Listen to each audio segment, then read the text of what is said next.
Il y a des moments de votre vie où Satan commence à vous parler. Et il peint un grand tableau devant vous. Il vous met un tableau déjà bien peint là. Il met en grand ce que tu n'as pas. Ou bien tout ce que tu n'as pas là, il met sur le tableau. Et ça se trouve devant toi. Et tu es concentré, tu es fixé là-dessus. Et tu commences à être désespéré. Tu commences à perdre espoir. Tu commences à en vouloir à Dieu. Tu murmures. Tu regardes aux autres, tu les envies. Et ta vie commence à t'énerver. Parce que tes yeux commencent à s'ouvrir sur ce que tu n'as pas. Arrêtez de regarder à ce que vous n'avez pas. Arrêtez de regarder à ce que vous n'avez pas. Je vais vous rendre le témoignage d'un monsieur, un homme de Dieu, un grand serviteur du Seigneur a raconté. Voilà, ça s'est passé avec lui-même dans son propre bureau d'homme de Dieu. Il dit qu'il y a un monsieur qui voulait se suicider. Il voulait se donner la mort. Et comme lui prêche beaucoup, voilà, le gars était déjà tombé sur ou bien sur plusieurs de ses cassettes, ou bien voilà, sur les médias, il a entendu déjà ce monsieur-là prêcher. Donc, il voulait se donner la mort. Et il a dit, bon, il va quand même aller voir ce pasteur-là pour une dernière fois, pour voir qu'est-ce que Dieu a à lui dire, voir ce que ça donne, quoi. Sinon, en tout cas, lui, il veut se donner la mort. C'est une bonne idée qu'il a eue. Il a voulu voir quand même un homme de Dieu d'abord. Donc, il est allé au bureau, il a demandé à rencontrer l'homme de Dieu. Et puis, voilà, on lui a donné rendez-vous, il est venu. Et donc, il dit, pasteur, je suis venu vous voir, pour voir ce que Dieu a à me dire pour une dernière fois, parce que sincèrement, je vais me donner la mort, je vais mourir bientôt. Le pasteur dit, ah bon, vous voulez vous donner la mort? Il dit, oui. Il dit, mais pourquoi? Asseyez-vous, vous allez me raconter ce qui ne va pas. Et donc, il s'assoit. Le pasteur dit que c'était un monsieur vraiment débraillé. Il ne s'est même pas entretenu. Barbe, tout ça était là. Il n'était pas propre du tout. Vraiment, c'est comme si vraiment il était suicidaire, quoi. Il s'est laissé aller, il s'est laissé couler, en fait. Donc, il dit, ok, asseyez-vous, qu'est-ce qui ne va pas? Et le monsieur commence à raconter que oui, ça fait des années, il cherche du travail. Il est au chômage, il ne gagne pas de travail. Il n'arrive pas à nourrir sa femme et ses enfants. Mais sa femme travaille, c'est de ça qu'ils vivent et tout ça. Et puis bon, il avait même monté une affaire, c'est parti en patate. Il n'a pas pu voilà, vraiment s'en sortir et tout. Donc, il est tellement désespéré. Il a honte de lui-même. Il ne peut même pas s'occuper de ses enfants ni de sa femme. Donc, il va se donner la mort. Il va quitter la terre, c'est mieux. Pourquoi il y a trop d'épreuves, il y a trop de situations difficiles comme ça? Donc, il a parlé. Le pasteur dit, ok. Donc, vous avez fini d'expliquer. Il dit, oui, il a fini, que c'est pour ça, mais il voulait voir un peu, voilà, qu'est-ce que Dieu a à lui dire, quoi, comme c'est un homme de Dieu, là. Qu'est-ce que Dieu a à lui dire pour une dernière fois, avant que lui, il se donne la mort. Le pasteur dit, ok, voici une feuille et puis un stylo. Vous allez noter ce que je vais vous dire. Il dit, ok. Il dit, est-ce que vous êtes en vie? Monsieur dit, oui, je suis en vie. Il dit, ok, écrivez ça. Il a écrit qu'il est en vie. Il dit, est-ce que vous êtes en bonne santé? Il dit, oui, je suis en bonne santé. Il dit, ok, écrivez, je suis en bonne santé. Il dit, vous dormez dans une maison? Il dit, oui, oui, en tout cas, il ne dort pas dehors. Comme sa femme travaille, bon, ça va. Ils arrivent à payer le loyer. Il dit, ok, donc écris, il dort dans une maison. Il dit, vous êtes marié? Il dit, oui, je viens de le dire, ok, écris, vous êtes marié, je suis marié. Vous avez des enfants? Il dit, oui, il a de merveilleux enfants, mais il n'a même pas l'argent pour s'occuper d'eux. C'est ça qui fait honte même. Il dit, écrivez que vous avez des enfants. Il a écrit. Il dit, écrivez tout ce que vous avez. Il a écrit. Il dit, quand vous mangez là, est-ce que vous arrivez à digérer? Le gars m'était étonné. Il dit, oui, vous n'avez pas mal au ventre et tout. Il dit, non. Ça va, quand il mange, il digère. Il dit, ok, écrivez. Il a écrit tout. Et il dit, bon, écrivez ce que vous n'avez pas. Et donc, il n'a pas de travail. Et puis, je ne sais pas qu'est-ce qu'il a écrit encore là. Mais quand on prend la liste de ce qu'il a là. Et puis, ce qu'il dit, il n'a pas là. Il n'y a pas match. Il n'y a pas match. Donc, le pasteur dit, lisez tout ce que vous avez. Et puis, lisez ce que vous n'avez pas. Maintenant, il a lu ça là. Il a lu. Puis maintenant, ça là, il a lu un peu. Puis il dit, voilà. Le pasteur dit, bon, ça mérite la mort, ça. Ça mérite de se donner la mort. Il dit non. Le pasteur dit, mais si vous avez déjà tout ça, vous pouvez vous battre pour avoir le reste, quel que soit le temps que ça va prendre. Battez-vous. Dieu n'a pas permis totalement que vous soyez dehors. Il y a des gens qui n'ont même pas un toit au-dessus d'eux. Ils dorment à ciel ouvert. Vous le savez? Il dit oui. Il dit, il y a des gens, quand ils mangent, là, ils ont mal au ventre, ils n'arrivent pas à digérer. On dit, ah, tu ne peux pas boire le lait, tu ne peux pas manger ceci. Ils sont obligés de trier. D'autres sont dans les hôpitaux. Toi, tu es en bonne santé. Il y en a même actuellement, ils sont couchés, ils ont envie de vivre. Toi, tu es vivant. Eux, leur respiration est en train de partir. Ils sont en train d'agoniser, ils veulent vivre, mais la mort veut les prendre. Toi, tu es bien vivant. Toi, tu veux te donner la mort. Tu es en bonne santé, là. Tu veux te donner la mort. Tu dois même au moins sous un toit. Il dit, tu as des enfants, il y en a qui n'en ont pas, qui pleurent tous les jours pour que Dieu leur donne des enfants. Toi, tu en as. Tu es marié, il y en a qui ne sont pas mariés. Mais tu as tout ça là, qu'est-ce que tu veux? Tu vas te donner la mort, c'est vrai, c'est dur. Il y a des choses qui te manquent. Mais mes frères, mes soeurs, j'aimerais partir de ce témoignage, d'une histoire réelle qui s'est passée. Hein. C'est un pasteur qui a rendu le témoignage, un homme de Dieu. Il dit, voici ce qui s'est passé. Et le monsieur, il a pris de l'espoir, le pasteur a prié pour lui, il a regagné de l'espoir, confiance en lui-même. Et il a commencé à fréquenter l'église, il a commencé à lire la Bible, il a commencé à prier et sa vie a été restaurée. Aujourd'hui, le monsieur, il travaille, voilà, sa famille, ça va et tout. Lui-même, il rigole de la situation.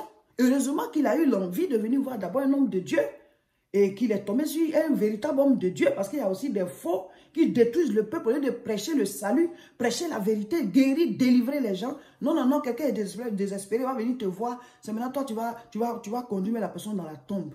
Nous devons prêcher la vie. Nous devons sauver des vies. Donc, et le monsieur, Dieu merci qu'il a eu l'idée d'aller voir un homme de Dieu d'abord. Et maintenant, sa vie est restaurée. Le gars, il est en vie jusqu'à aujourd'hui. Si c'était donné la mort. Et le pasteur lui a dit, mais quand tu fuis les réalités d'ici, là où tu t'en vas, là, tu sais ce qu'il y a là-bas? Tu dis que c'est trop dur ici, tu vas mourir. Qui t'a dit que là-bas, c'est facile? Si tu te donnes la mort, là, tu n'es pas sauvé, hein? Tu n'es pas sauvé. Donc, ça sera plus dur là-bas. Tu auras envie de revenir, mais tu ne peux pas revenir aussi. Mes frères, mes sœurs, je veux partir de ce témoignage pour parler à ceux qui ont les yeux fixés sur ce qu'ils n'ont pas. Tes yeux sont fixés sur ce que tu n'as pas. C'est vrai quand on traverse des épreuves sur la terre ici. Mais c'est parce qu'on est sur la terre dans un monde de ténèbres.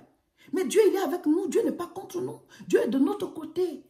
Une bonne fois pour toutes, changez votre image sur Dieu.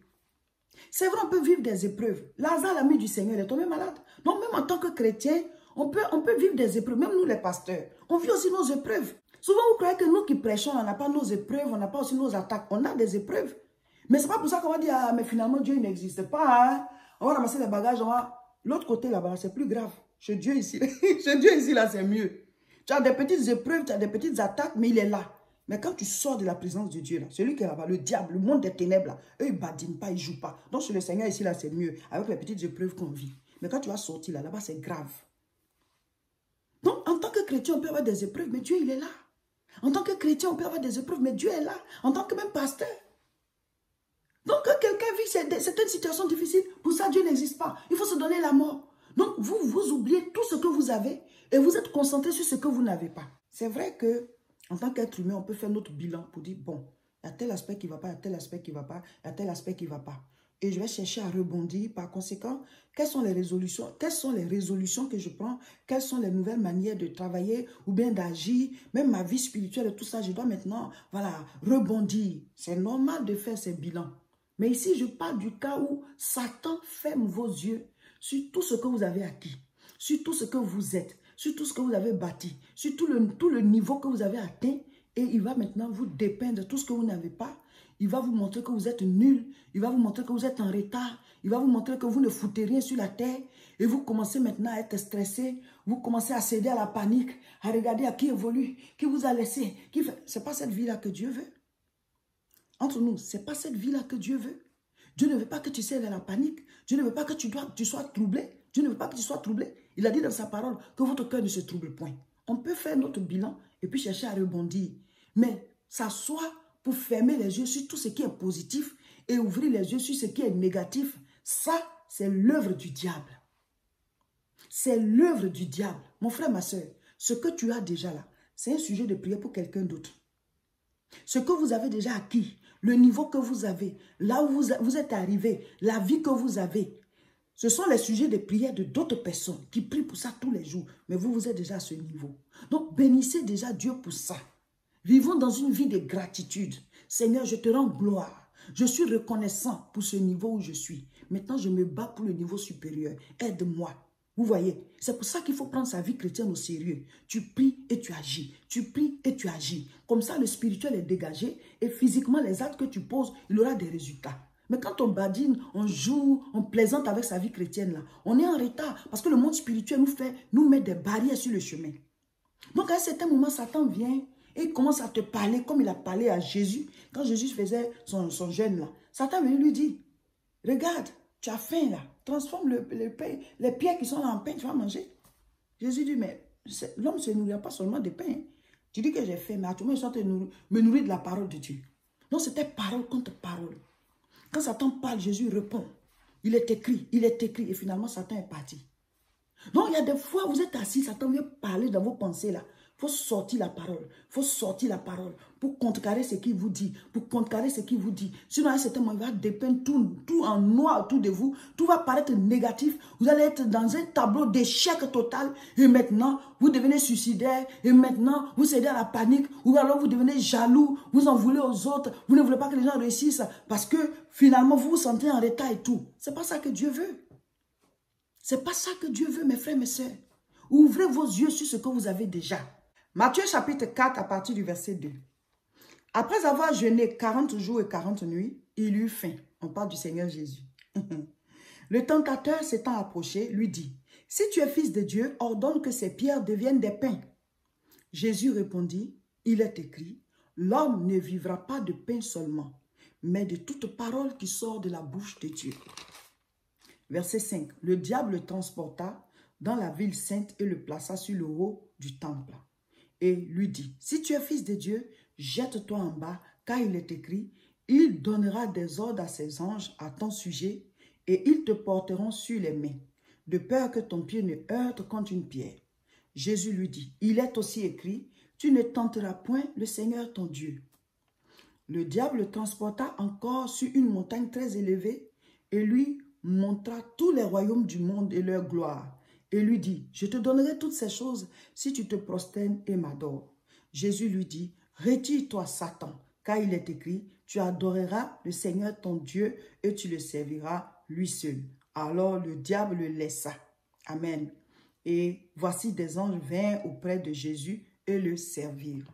Mes frères, mes sœurs, voici la solution. Quand le diable commence à t'envoyer, il commence à t'envoyer des paroles de tentation. Il te dit, voici ce que tu peux faire. Fais ceci, fais cela, fais ceci, fais cela. Là. La solution, c'est que tu dois donner des paroles contre ce qu'il te dit. La bataille, c'est d'abord ici, avant que ça ne devienne physique. Si tes pensées, ton cœur, c'est-à-dire l'intérieur est déjà gagné là, tu vas le poser l'acte. Donc la bataille, c'est là. La Bible dit qu'il y a eu une bataille au niveau de la parole entre le diable et puis Jésus. Ce n'est pas que le diable est plus fort que Jésus, hein, non. Mais c'est quelque chose que le Seigneur s'est laissé faire pour que ce soit un exemple pour nous. Voilà, pour qu'on voie, quand on est tenté, quand le diable, le Satan nous propose des choses là, qu'est-ce qu'on doit faire? Parole contre parole. Quand le diable commence à ouvrir tes yeux, il commence à te dire de ceci, pour dire, tu as échoué ici, tu as échoué ici, tu as échoué ici. Voilà, il y a telle chose qui ne va pas. Souviens-toi que la Bible dit, le Seigneur dit, les projets que j'ai pour toi sont des projets non de malheur, mais de bonheur. Donc, il a des projets de bonheur pour toi. Ce n'est pas parce que pour l'autre est déjà sorti que pour toi ne sortira pas. On n'a pas les mêmes saisons. On n'a pas la même vie, on n'est pas tous les mêmes plantes. Les plantes ne produisent pas toutes au même instant. Mais c'est Dieu qui a créé chaque plante. C'est Dieu qui a créé chaque plante. Et chaque plante se trouve enracinée dans le sol. C'est la même terre, c'est la même pluie, c'est le même soleil. Mais elles ne produisent pas au même instant. Donc on n'est pas les mêmes plantes, Satan. Tu dois te parler. Quand les paroles viennent là, tu dois te parler. Quand Satan commence à te mettre la tristesse, tu vois, tu commences à être énervé. Tu dis que votre cœur ne se trouble point. Croyez en Dieu et croyez en moi. C'est-à-dire tu dois avoir toujours des paroles contre les paroles qui viennent dans tes pensées, dans ton esprit, pour t'affliger, pour te mettre par terre, pour te mettre KO. Toi, tu envoies les paroles. C'est ce que le Seigneur a fait. Il est écrit. Il est écrit. C'est pour ça que vous devez lire la Bible. C'est pour ça que vous devez écouter les enseignements. C'est pour ça que vous devez mettre la Bible audio. Même quand vous êtes en train de faire une activité à la maison, vous mettez la Bible audio, ça joue. Vous retenez comme ça, hein? Même si vous ne dites pas le verset. Mais si vous avez l'idée générale, là, c'est la parole. Vous voyez que la parole a été traduite dans plusieurs langues. Donc, quand c'est écrit comme ça, les gens voient l'idée générale et puis ils traduisent dans une autre langue. Donc, dès l'instant où même si tu n'as pas le verset, mais tu sais l'idée. Quand il dit par exemple que à tous ceux qui l'ont reçu, à ceux qui croient en son nom, la parole a donné le pouvoir de devenir enfants de Dieu. Nous ne sommes plus nés ni du sang, ni de la chair, ni de la volonté de l'homme, mais de Dieu. Tous ceux qui ont accepté Jésus-Christ sont nés de Dieu. Je suis né de Dieu. Et la Bible dit, ce qui est né de Dieu triomphe du monde. Dans cette situation qui est devant moi, je triompherai d'elle. Et notre victoire qui triomphe du monde, c'est notre foi. Le fait que j'ai foi et que ma foi est ferme et que Dieu est avec moi, je crois que je vais sortir de là. Et tu sortiras de là. Parce que quand tu as une foi ferme, ça s'accomplit. Voilà, chers frères et sœurs, c'était l'édification du jour. Je suis pasteur Seka Olga de l'église La Moisson de France. Nous prions à tout point. C'est tous les dimanches à partir de 10 h. Abonnez-vous à nos différentes chaînes. Recommandez-les autour de vous et partagez massivement cette vidéo.